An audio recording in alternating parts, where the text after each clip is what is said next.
নমস্কার, আমি সুদীপ্তা। এভি নিউজে আপনাদের সকলকে স্বাগত। প্রথমেই চোখ রাখবো নিউজ হেডলাইন্সে।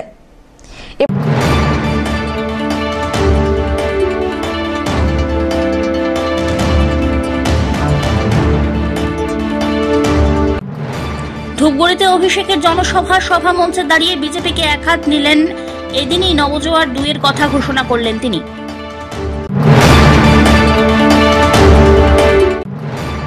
নির্বাচনী প্রচারে জলপাইগুড়িতে মীনাক্ষী মুখোপাধ্যায় দুই সরকারের নীতি শ্রমিক, কৃষক, বেকার, মেহনতি মানুষ বিরোধী বলে কটাক্ষ করলেন তিনি।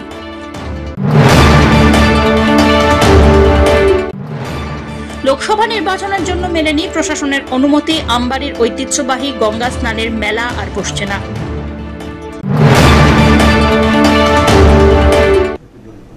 এবার আসছে বিস্তারিত সংবাদ। ধূপগুড়িতে জনসভায় দাঁড়িয়ে শুক্রবার তৃণমূল কংগ্রেসের সর্বভারতীয় সাধারণ সম্পাদক অভিষেক বন্দ্যোপাধ্যায় বিভিন্ন ইস্যুতে এক হাত নিলেন বিজেপি তথা কেন্দ্রীয় সরকারকে। বক্তব্যের শুরুতেই অভিষেক এদিন রাজ্য সরকারের বিভিন্ন প্রকল্পের সুবিধা যেভাবে মানুষ পাচ্ছেন তা তুলে ধরেন। অভিষেক বলেন, 100 দিনের শ্রমিকের টাকা দিয়েছে রাজ্য সরকার, কেন্দ্র সরকার দেয়নি। ঝড়ে বিধ্বস্ত জলপাইগুড়িতে রাজ্যের মুখ্যমন্ত্রী ছুটে আসেন, কিন্তু প্রধানমন্ত্রী আসেননি। ধূপগুড়ি মহকুমা হবে তা আগেই ঘোষণা করেছিল রাজ্য সরকার, তাই ধূপগুড়ি মহকুমায় পরিণত হয়েছে। কথা রেখেছে সরকার। ভোট প্রক্রিয়া শেষ হওয়ার পর জুনে তিনি আবার জলপাইগুড়িতে আসবেন। সভা মঞ্চে দাঁড়িয়ে এই কথা দিয়ে গিয়েছেন অভিষেক। তিনি বলেন, একটি ফোন নম্বর দিয়ে যাবেন, যেখানে সাধারণ নাগরিকরা জানাবেন কাকে ধূপগুড়িতে বিধায়ক হিসাবে দেখতে চাওয়া হচ্ছে, কাকে কাউন্সিলর হিসাবে দেখতে চান সাধারণ মানুষ। মানুষ যেভাবে তৃণমূলকে দেখতে চায় সেভাবেই তৃণমূলকে তৈরি করা হবে। তিনি জানান, ভোট মিটলে নবজোয়ার 2 অনুষ্ঠিত হবে। এটা বিজেপিকে উচিত শিক্ষা দেওয়ার ভোট। যারা আশা আকাঙ্ক্ষা নিয়ে ছিনিমিনি খেলেছে তারা আগামীতে আর ক্ষমতায় আসবে না। 4 জুন ভোট বক্সে দিল্লির নেতারা পদ্ম ফুলের জায়গায় সর্ষে ফুল দেখবেন বলেও কটাক্ষ করেছেন অভিষেক। আমরা খোঁজখবর নিয়েছি, বৃষ্টি করতে প্রায় 18 থেকে 20 কোটি টাকা প্রয়োজন হবে। নির্বাচন শেষ হয়ে যাওয়ার 6 মাসের মধ্যে মেখলিগঞ্জে এই ব্রিজ আমাদের সরকার করবে, আমাদের গ্যারেন্টি। 2 নম্বর, ক্রান্তি ব্লকের সাথে মাল ব্লক সংযোগকারী 800 মিটার থেকে একের সময় আমি যাতায়াত করতে গিয়ে আমাকে বলেছে এখানে, এবং তাতে প্রায় 6টি গ্রাম পঞ্চায়েত অসুবিধার মুখে পড়ছে এবং মাল ব্লকের প্রায় 2টি গ্রাম পঞ্চায়েতের মধ্যে রয়েছে। প্রভাবিত জনসংখ্যা প্রায় 1 লক্ষ থেকে 1,20,000। এই সংযোগকারী বৃষ্টি করতে প্রায় 100 থেকে 150 কোটি টাকা খরচা হবে। নির্মল দা জিতবে আগামী দিন। নির্মল রায়ের হাত ধরে এই ব্রিজও এবং তার কাজ এবছরের শেষের আগে আমরা শুরু করব, এই কথাটাও দিয়ে দেব। এটা আপনারা গিয়ে এলাকাবাসীকে বলবেন। এবং আমি আপনাকে বলছি, খালি নিজের অধিকারকে সামনে রেখে লড়াই করুন। পঞ্চায়েতে আপনাদের এখানে এসেছিলাম, বলেছিলাম আপনাদের অধিকার কি 100 দিনের টাকা, যেটা বিজেপি বন্ধ করে রেখেছে। আপনারা নিজের অধিকারকে সামনে রেখে ভোট দিয়েছিলেন, আপনারা জিতেছিলেন, সেই টাকা পেয়েছিলেন। আপনারা 2021-এ 4টে বিধানসভা থেকে 7টার মধ্যে তৃণমূল কংগ্রেস প্রার্থীদের জিতিয়েছিলেন। পরবর্তীকালে আমরা ধূপগুড়িও জিতি, এবং 7-এর মধ্যে 5। আপনারা ভোট দিয়েছিলেন, লক্ষ্য ছিলেন জলপাইগুড়ি থেকে তৃণমূল কংগ্রেস জেতার পর আমরা অগ্রাধিকার দিয়ে যারা বাড়ির জন্য অ্যাপ্লাই করেছিলেন, কেন্দ্রীয় টাকা আমাদের দরকার নেই। বন্দ্যোপাধ্যায়ের সরকার, তৃণমূলের সরকার, মামাটি মানুষের সরকার, জলপাইগুড়ি লোকসভার যারা বাড়ির জন্য অ্যাপ্লাই করেছিলেন সবার বাড়ির টাকা আগামী 31শে ডিসেম্বর 2024-এর মধ্যে প্রথম ইনস্টলমেন্ট আপনাদের অ্যাকাউন্টে পাঠিয়ে দেবে। কারোর কাছে হাত পাততে হবে না, এটা দিল্লির গ্যারান্টি। সব্যসাচী মজুমদারের রিপোর্ট, এভি নিউজ।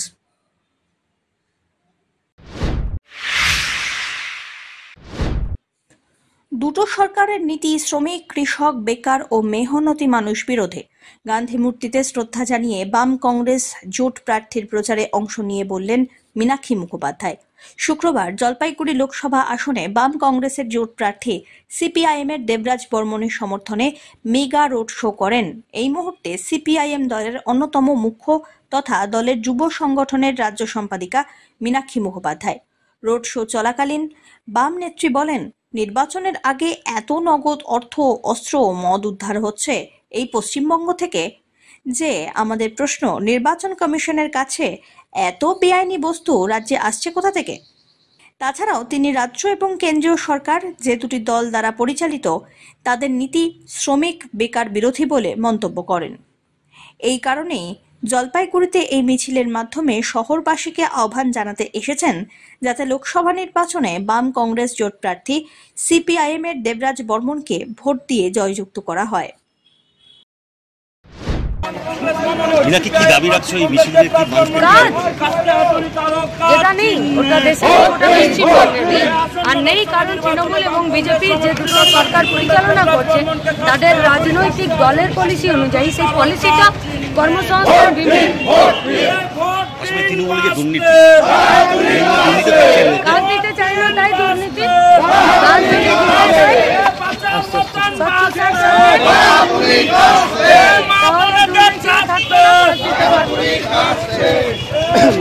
বলছি, গ্রামের সমাজে যে ক্যাফে বিস্ফোরণ হয়েছিল সেখানে দুজন গ্রেপ্তার হয়েছে।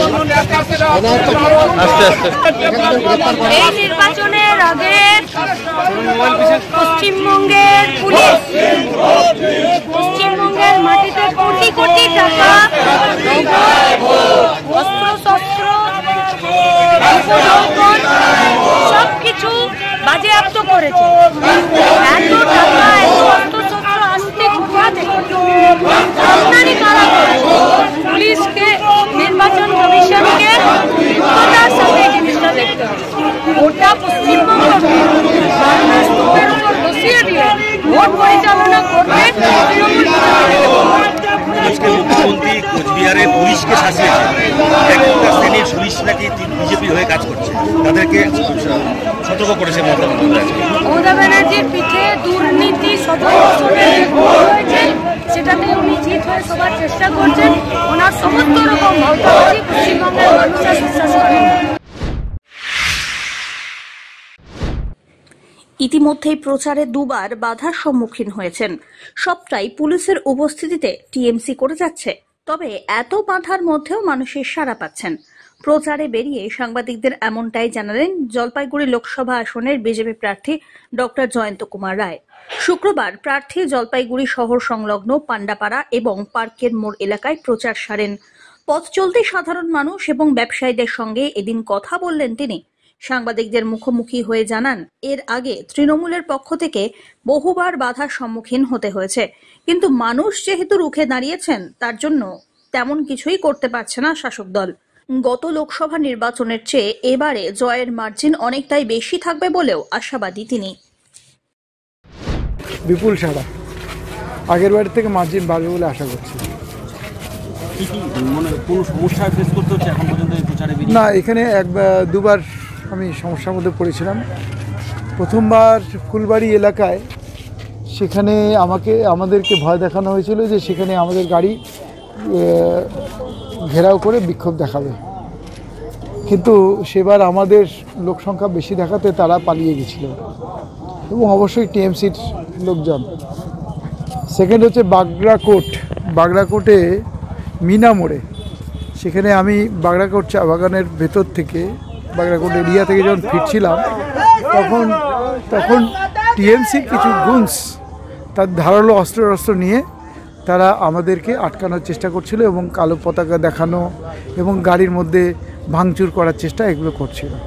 যাই হোক, সে যাতে কিছু হয়নি অবশ্য, কিন্তু এগুলো ইন প্রেজেন্স অফ পুলিশই কিন্তু এগুলো হয়েছে। প্রশাসন তো বুঝতেই পারছেন, এখানে প্রশাসন বলতে কোনো কিছু নেই। এখানে ভগবান ভরসায় এখানকার সাধারণ মানুষ আছে, তবে সাধারণ মানুষ সেই জন্যই রুখে দাঁড়িয়েছে এবং আমাদেরকে জিতিয়েছে। এবারও দেখুন না, ভোট যদি ঠিকঠাক হয়, এখনও কিছু কিছু জায়গায় বাধা দেওয়ার চেষ্টা করছে তারা, তাদের বাহিনী গিয়ে বাড়ি গিয়ে ধমক ধমকি টমকি ইত্যাদি করছে, কিন্তু মানুষ এখন বেরিয়ে গেছে। আগেরবার ছিল চুপচাপ পদ্মে ছাপ, এবার কিন্তু মানুষ সরবে পদ্মে ছাপ দেবে। ধীমান রায়ের রিপোর্ট, এভি নিউজ।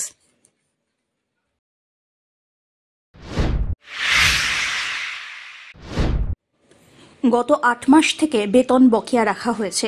একই সঙ্গে ইএসআই, পিএফ এর টাকা কেটে নেওয়া হলেও তা নিয়মিত জমা করা হচ্ছে না। এ বিষয় নিয়ে একাধিকবার কর্তৃপক্ষের দৃষ্টি আকর্ষণ করা হলেও কোনো হেলদোল নেই।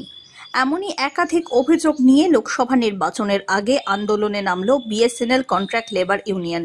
শুক্রবার বিএসএনএল এর জলপাইগুড়ি ডিস্ট্রিক্ট জেনারেল ম্যানেজারের দপ্তরের সামনে বিক্ষোভ দেখানো হয় সংগঠনের পক্ষ থেকে।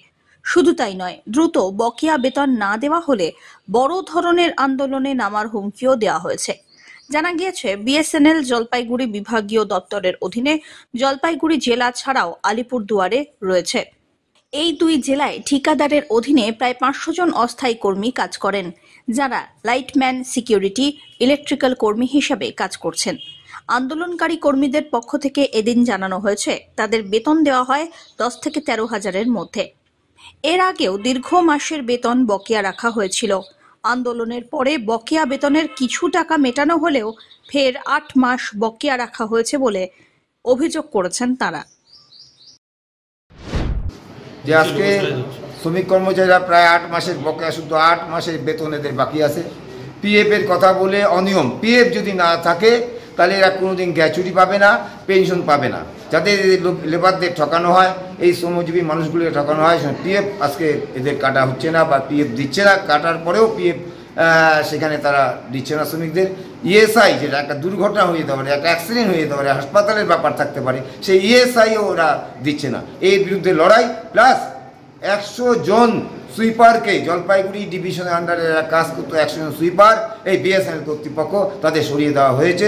এর বিরুদ্ধে কেন্দ্রীয় সরকার এবং বিএসএনএল কর্তৃপক্ষের বিরুদ্ধে আমাদের লড়াই, আন্দোলন। তাই আমরা আজকে এই ইলেকশনের মধ্যে আমরা এই জন্যই আসি, এই মানুষগুলি, গরিব মানুষগুলি অনাহারে আছে, তাদের জন্য আমরা আজকে এই ডিভিশনের ডিজিএম সাহেবের কাছে আমরা আমাদের এই যে ডেপুটেশন বা প্রস্তাব বা বিক্ষোভ তার এখানে করতে আসি।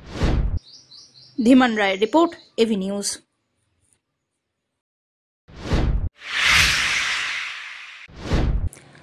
মেলেনি প্রশাসনের অনুমতি, তাই বন্ধ আমবাড়ির ঐতিহ্যবাহী গঙ্গা স্নানের মেলা। লোকসভা নির্বাচনের জন্য বন্ধ আমবাড়ির ঐতিহ্যবাহী গঙ্গা স্নানের মেলা। অনুষ্ঠিত হবে শুধুমাত্র গঙ্গা স্নান। প্রত্যেক বছর অষ্টমী স্নান উপলক্ষে 7 দিন ব্যাপী মেলা বসে আমবাড়িতে, কিন্তু এই বছর লোকসভা নির্বাচনের জন্য শুধু অষ্টমী স্নানেরই আয়োজন করা হয়েছে। অনুমতি না মেলায় বন্ধ রয়েছে মেলা। আগামী 16 এপ্রিল রাজগঞ্জ ব্লকের আমবাড়ির করতোয়া নদীর পাড়ে পূর্ণ গঙ্গা স্নানের আয়োজন করা হবে। এ বিষয়ে উদ্যোক্তারা জানান, গঙ্গা সংঘ ক্লাবের পরিচালনায় বাসন্তী পুজো উপলক্ষে পুজো ও মেলা হয়ে আসছে। অষ্টমীর স্নান ও মেলা এবছর 56তম বর্ষে পদার্পণ করল। প্রত্যেক বছর অষ্টমী স্নান ও মেলায় প্রায় লক্ষাধিক মানুষের সমাগম হয়। 7 দিন ব্যাপী মেলার আয়োজন করা হয়। লোকসভা ভোটের কারণে প্রশাসনের পক্ষ থেকে অনুমতি না মেলায় মেলায় ঘুরতে আসা পুণ্যার্থী সুরক্ষার কথা চিন্তা করে এবারে মেলা বাতিল হয়েছে। তবে মেলা না হলেও অষ্টমী স্নান নিয়ম মতোই পালিত হবে। কি সিদ্ধান্ত হলো এই বছরের মেলা নিয়ে আপনাদের? এই বছরের মেলা আমাদের যে সামনে আমাদের লোকসভা ইলেকশন, এই লোকসভা ইলেকশনকে করে আমাদের প্রশাসনের তরফ থেকে আমরা তেমন কোনো ভরসা পাইনি। কারণ ইলেকশনের সময় আমরাও জানি যে প্রশাসন পাওয়া খুবই কষ্ট, যার জন্য এই বছরটা আমরা মেলা স্থগিত রাখছি। আমরা শুধু স্নানটা করাবো, স্নানের পারমিশনটা পুলিশ আমাদেরকে দিয়েছে, মেলার পারমিশনটা এই বছর দেয় নাই। কবে স্নান হচ্ছে? স্নান হচ্ছে 15 তারিখে 3টার সময় অষ্টমী লাগবে, 16 তারিখ সারাদিনই স্নান হবে। কত লোকের সমাগম হবে এখানটায়? মোটামুটি 2.5-3 লাখ লোকের সমাগম হয়। পুণ্যার্থীরা বহুত দূর দূর থেকে আসে এখানটা স্নান করতে। মানে পুণ্যার্থীদের কথা চিন্তা করে স্নানটাকে রাখলেন? হ্যাঁ, পুণ্যার্থীদের চিন্তা ভাবনা করেই আমরা স্নানটাকে আমরা রাখছি। এটা আমাদের প্রশাসনরাও আমাদেরকে এটা হেল্প করবে, সব রকম আমাদেরকে হেল্প করবে প্রশাসন। আর তারপরে আমাদের কমিটি যারা আছে সমস্ত যৌথভাবে আমরা যাতে সুষ্ঠুভাবে স্নানটা হয়, এটাই আমরা দর্শনার্থীদের কাছে তো একটা বিশেষ চাহিদা ছিল, সেটা হচ্ছে এই 7 দিন ব্যাপী আপনাদের মেলা এবছর হচ্ছে না, কতটা খারাপ লাগছে? এই বছর তো ভীষণ খারাপ লাগতেছে। আমাদের এই মেলা 56 বছর থেকে হয়ে আসতেছে একইভাবে। 2 বছর লকডাউনের জন্য বন্ধ ছিল, আর আমাদের মেলা এইভাবে কোনো দিনই বন্ধ হয় নাই। এই বছর এই সবারই খারাপ লাগতেছে, আমাদের তো ভীষণ খারাপ লাগতেছে। আমাদের মেন একটা উদ্দেশ্য ছিল, আমরা খুব সুন্দর একটা মা গঙ্গার মন্দির তৈরি করতেছিলাম। আমরা আশা করছিলাম এই বছর মন্দিরটাকে আমরা হয়তো মেলাটা করার পরে মন্দিরটাকে কমপ্লিট করব, কিন্তু আমাদের আশাটা সম্পূর্ণ হলো না। এটা খুবই দুঃখজনক ব্যাপার। রাজগঞ্জ থেকে সুস্মিতা চন্দ্রের রিপোর্ট, এভি নিউজ।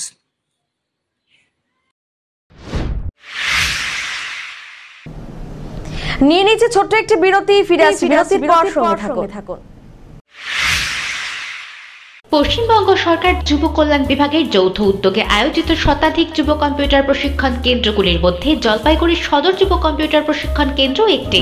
এখানে যুব কল্যাণ বিভাগের নির্ধারিত বিভিন্ন কোর্স রয়েছে, যেমন সিআইটিএ, ডিআইটিএস, সিএফএস, ডিএফএস, অটোক্যাড ইত্যাদি। মাধ্যমিক ও উচ্চ মাধ্যমিক পরীক্ষার্থীরা আবেদনযোগ্য। এখানে একজনকে একটি কম্পিউটারের সাহায্যে অভিজ্ঞ শিক্ষক দ্বারা প্রশিক্ষণ দেওয়া হয়। তাই দেরি না করে নিজের ভবিষ্যৎকে স্বনির্ভর করতে যোগাযোগ করুন শিল্প সমিতি পাড়া, নিয়ার বেগুনটারি, সুহৃদ লেন যুব কম্পিউটার প্রশিক্ষণ কেন্দ্রে। আরও বিস্তারিত জানতে দেখুন গভর্নমেন্ট ওয়েবসাইট www.wbyouthservice.government.in। ভোটের মুখে রক্তদান শিবির জলপাইগুড়িতে, উদ্যোক্তা শ্যামবাজার রবীন্দ্রনাথ ফাউন্ডেশন। রক্তের সংকটের মুহূর্তে জলপাইগুড়ির ব্লাড ব্যাংকে এসে রক্তদান করলেন তারা। এখন রক্তের সংকটের মুহূর্ত, আর তাই এবারে এগিয়ে আসলো এই স্বেচ্ছাসেবী সংগঠন। ব্লাড ব্যাংকে এসে নিজেরাই স্বেচ্ছায় রক্তদান করতে এগিয়ে এলেন। জলপাইগুড়ি ছাড়াও জেলার বিভিন্ন জায়গা থেকে অনেক রক্তদাতা জলপাইগুড়ির ব্লাড ব্যাংকে এসে রক্ত দেন। এ বিষয়ে সংগঠনের এক সদস্য বলেন, এখন রাজনৈতিকভাবে কোনো ব্লাড ক্যাম্প করা যাচ্ছে না, অথচ ব্লাড ব্যাংকে রক্তের সংকট আছে। তাই সাধারণ মানুষের কথা মাথায় রেখে রক্তদান করতে এগিয়ে এলেন তারা। প্রায় 50 ইউনিট রক্ত হবে বলে আশা করছেন তারা। সংগঠনের সভাপতি রমেন দাস এবং সম্পাদক শান্তনু দাস এই রক্তদান শিবিরে এসে রক্ত দিয়েছেন। ব্লাডের যে ক্রাইসিস আছে, যা খবর আছে তাতে ব্লাডের যথেষ্ট পরিমাণে ক্রাইসিস আছে।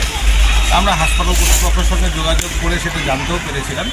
তাই জন্য আমরা আমাদের এনজিও থেকে একটা উদ্যোগ নিয়ে এই ব্লাডের যাতে স্কারসিটি যেটা আছে সেই স্কারসিটিটা মেটানোর জন্য উদ্যোগটা নিই। কতজন দিচ্ছে আপনারা? মানে এখানে 50-এর ওপরে শুরু করেছি 11টা থেকে, আমরা ভালোই চলছে। আবার 50 হবে। মানে রাজনৈতিকভাবে তো কোনো এখন ব্লাড রাজনৈতিক ব্যাপার না, এটা একদম এনজিও ব্যানার। সমস্ত সবাই ওপেন টু অল, যে মানে প্রত্যেকটা মানুষই আর কি, পলিটিক্যাল অ্যাপলিটিক্যাল যারাই আছে সব যুক্ত আছে। অমিত বণিকের রিপোর্ট, এভি নিউজ।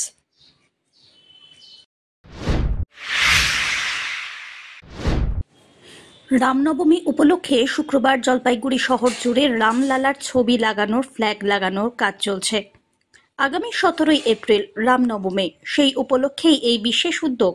এ বিষয়ে রামনবমী উদযাপন কমিটির এক সদস্য জানিয়েছেন, আগামী 17 এপ্রিল রামনবমী অনুষ্ঠিত হতে চলেছে। সেই উপলক্ষে বিশাল শোভাযাত্রার আয়োজন করা হবে বলেও জানিয়েছেন তিনি। আগামী 17 রামনবমী, সেই উপলক্ষে আজকে আমরা গোটা শহরে রামের যে ঘট সেটা আমরা শহরে লাগাচ্ছি। এই যে জলপাইগুড়িতে রামের প্রভাব কতটা রয়েছে? দেখুন, রামের জন্মভূমিতে রামের মন্দির হওয়ার পর এখন ঘরে ঘরে রাম। আমাদের যে ঠাকুর ভগবান রাম, শ্রী রামচন্দ্র, গোটা জলপাইগুড়ি কেন গোটা ভারতবর্ষে এখন মানুষের মনে রাম। রাম কি মনে হয় কোনো রাজনৈতিক রং নাকি আপনারা? না, কোনো রাজনৈতিক রং না। দেখুন, আমাদের জন্মের সময় রামের নাম লাগে এবং মৃত্যুতেও রাম নাম লাগে। তো রামের সঙ্গে কোনো রাজনীতি আমার মনে হয় না। রাম তো রামই, রামের সঙ্গে কোনো রাজনীতিতে তুলনা করে। অমিত বণিকের রিপোর্ট, এভি নিউজ।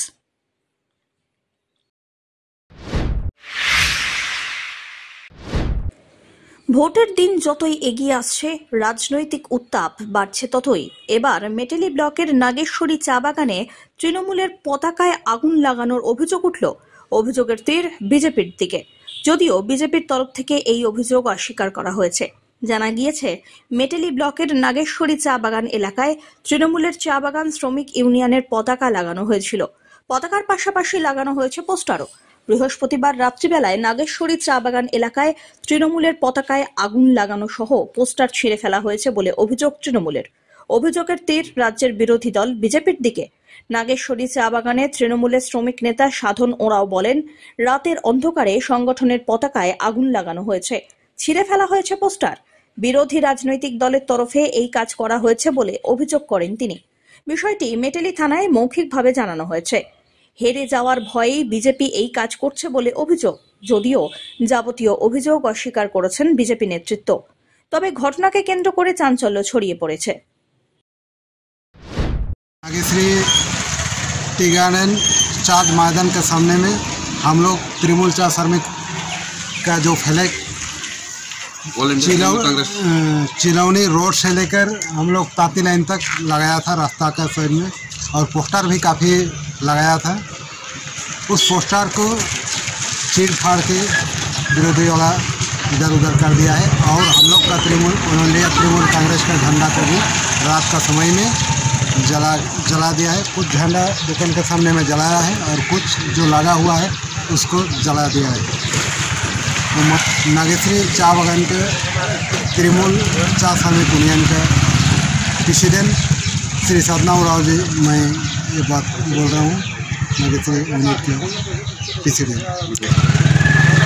हमको लगता है विरोधी दल जो है वो लोग बुखला गया है। दीदी का यूनियन, दीदी का फैसिलिटी जो दे रहा है उसको देखते हुए वो लोग का सहन शक्ति नहीं है, इसीलिए ये सब वो लोग बुज्जिल वाला काम किया है, और हम लोग का तृणमूल चा श्रमिक यूनियन का झंडा को जलाया जाएगा। शेष करবার আগে নিউজ হেডলাইন্স আরো একবার।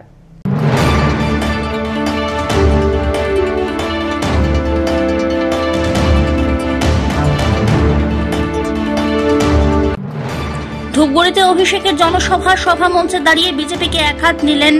এদিনই নবজোয়ার 2 এর কথা ঘোষণা করলেন তিনি।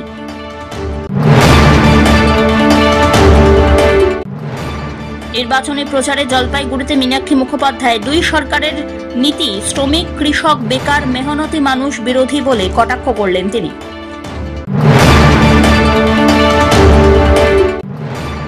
লোকসভা নির্বাচনের জন্য মেলেনি প্রশাসনের অনুমতি। আমবাড়ির ঐতিহ্যবাহী গঙ্গা স্নানের মেলা আর বসছে না।